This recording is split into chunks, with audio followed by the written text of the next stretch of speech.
your brain goes completely blank.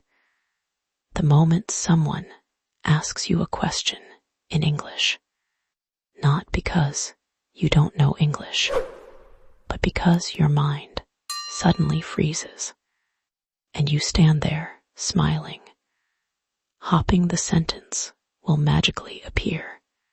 If this has ever happened to you, stay with me, because today something is going to change in how you answer English oral questions forever. And no, it's not about perfect grammar. It's not about big vocabulary. It's about something much simpler and much more powerful. But before I tell you that, I want you to think about this. Have you ever known the answer in your language? But when you try English, everything disappears. Like your brain has two doors. One for your language, one for English, and the English door is always slow to open. You wait, you panic, and suddenly silence. That silence is the real problem, not your English. Now imagine something different. Imagine someone asks you a question in English, and you respond immediately. Not perfectly, but clearly, confidently, without shaking inside. That version of you already exists. We just need to unlock it.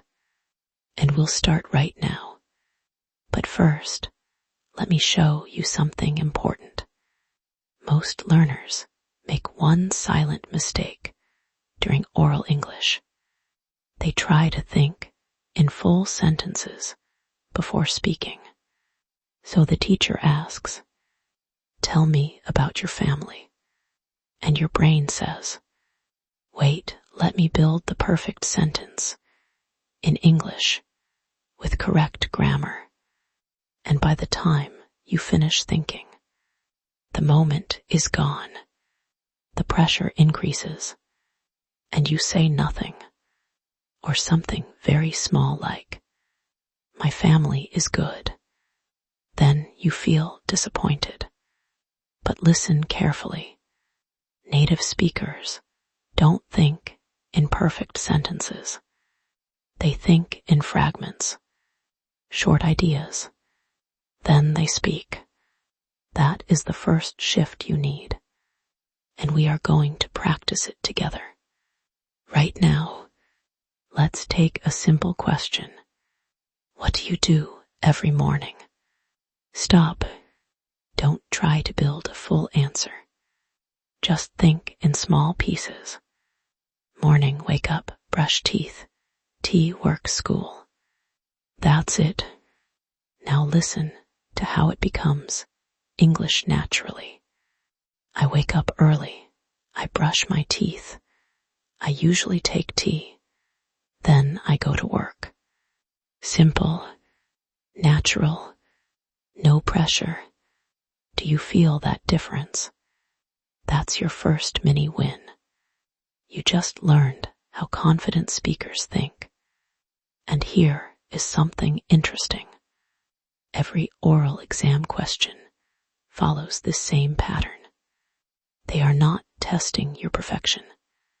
They are testing your ability to communicate ideas.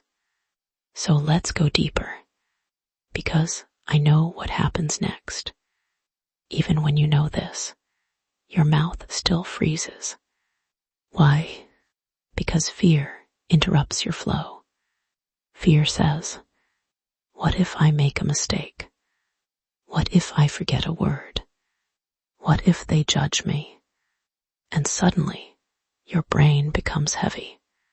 So let me give you something powerful here. A simple mental trick. When a question is asked, do not think about answering perfectly. Think about responding quickly, even with small English. Speed first, perfect later. Let me repeat that. Speed first, perfect later. Now imagine this situation. You are in an oral exam. The examiner asks, describe your hometown. Your mind starts to panic, but instead, you pause for 1 second, breathe, and start with anything you know. My hometown is a small town. It is quiet. People are friendly. There are many shops. You are speaking. You are flowing. You are alive in English. And guess what? That is what earns confidence marks. Not perfection, but flow. Now here comes something very important. You might be wondering, but what if I don't know enough words? Let me stop you there. You don't need many words. You need flexible words. Let me show you. Take the word nice.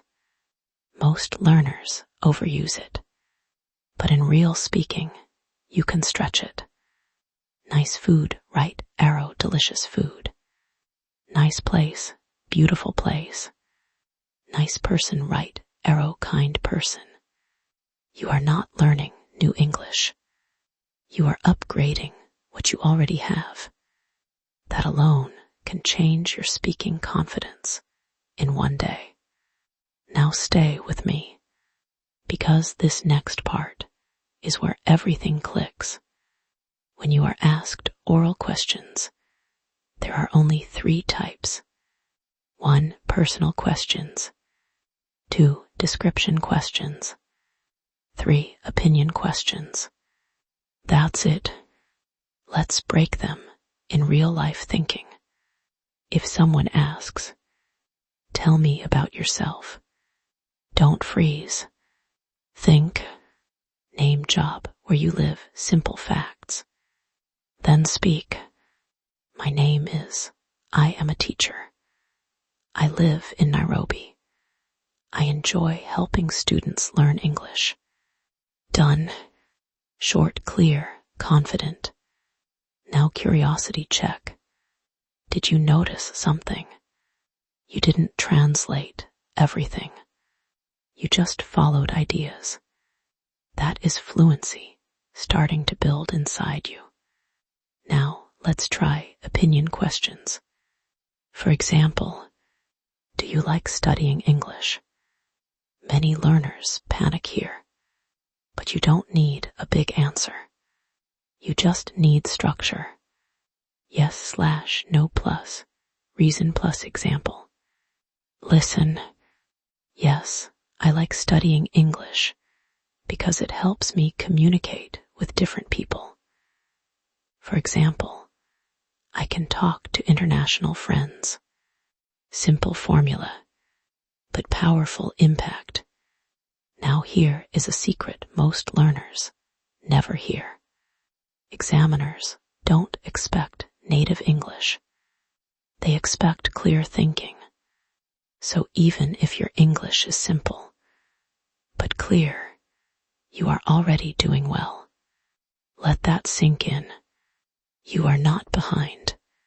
You are building. Now I want to slow down for a moment and speak to you directly. If you are someone who gets nervous during speaking tests, if your heart beats fast when you hear English questions, if your mind goes empty, I want you to know something important. You are not bad at English. You are just under pressure, and pressure can be trained, just like muscles. Now, let's do a quick mental exercise together. Next time you hear a question, do this. Step 1, pause. Step 2, smile slightly. Step 3, think in 3 keywords.